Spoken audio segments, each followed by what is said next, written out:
보는 사람마다 시선 집중, 뭔가 수상하기만 한데 뭐 이상하지 엄마. 귀걸이 나오면 되지 뭔 코걸이를 나오고 댕겨. 너 하나 자세히 쳐다봤네 지금.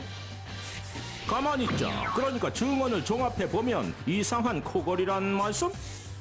일단 미스터리의 열쇠를 진 어르신을 따라가 보는데 지켜보던 제작진의 눈에 들어온 것이 있었으니 아니 저게 뭐요?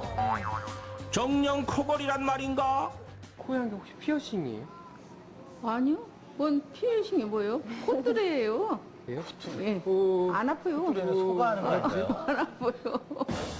콧뚜레의 정체를 밝혀주시겠다며 집으로 가신 할머니. 여보, 애들 어디 있어요? 저희 가족이에요. 또래 가족이요. 할머님이 저런 거 끼고 다니는데 어떠세요? 나도 했는데 뭐. 할아버지 코부터 아이들 코까지 모두 섭렵한 콧뚜레? 아니 도대체 이건 누구의 작품이에요? 우리 아들이. 이분? 제가 봤을 코골이 없는 세상을 꿈꾼다 황청풍씨. 때 하시고 주무시면 코골이도 많이 줄어들고 숨쉬기도 편해서 잠자기가 아주 좋죠. 코골이 호흡 보조 기구엔 특별한 사연이 있었으니 유난히도 코골이가 심하셨던 어머니. 할머니께서 할아버지가 매일 밤 고생하시는 많이 어머니를 위해 고생하셨네. 아범아 코골이에 대해 연구하기 시작했다고 하는데 그렇다면 여기서 잠깐 전 국민의 대부분이 겪어봤을 코골이 그 정도는 먼저 코골이 소음은 84.8데시벨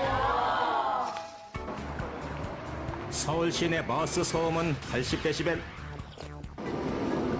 마지막 지하철 소음은 76데시벨 결과는 코골이 승되시겠다. 부모님을 향한 효성이 만들어낸 코골이 보조기구 발명품. 네, 다 완성됐습니다. 보기엔 이렇게 작지만 그 효과만큼은 최고라고 하는데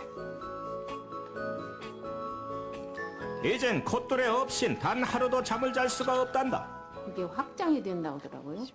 그래갖고 숨쉬기가 좋죠. 여보 잡시다. 아이고, 나 암사 싫겠습니다.